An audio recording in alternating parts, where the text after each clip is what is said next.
shoe throwing as a form of political protest is a relatively new concept.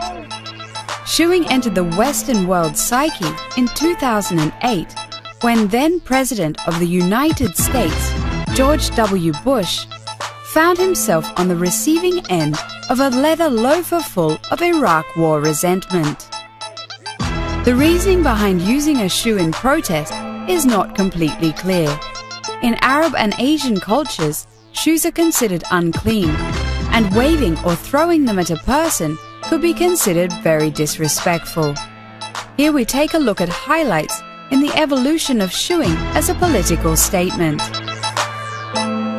On the 14th of December 2008, during a press conference at the Prime Minister's Palace in Baghdad, Iraq, journalist Muntader al-Saidi threw his shoes at United States President George W. Bush.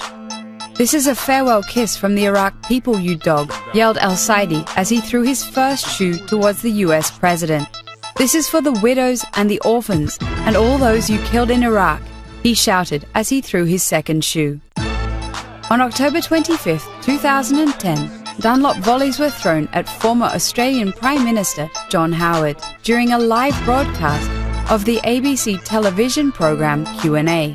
Audience member Peter Gray asked John Howard to defend his decision to participate in the 2003 invasion of Iraq. During the ex-Prime Minister's response, Gray threw two shoes at Howard. Both missed the bemused former leader. On February 10, 2011, at the height of the Egyptian revolution, Hosni Mubarak announced that he would not be stepping down from his position as President of Egypt. Crowds gathered in Cairo's Tahrir Square waved their shoes in protest. On January 7, 2012, hundreds of protesters gathered outside Bellevue Palace in Berlin. The group, unhappy with German President Christian Wolff's behavior in a private loan scandal, held up signs and waved shoes, calling for him to resign.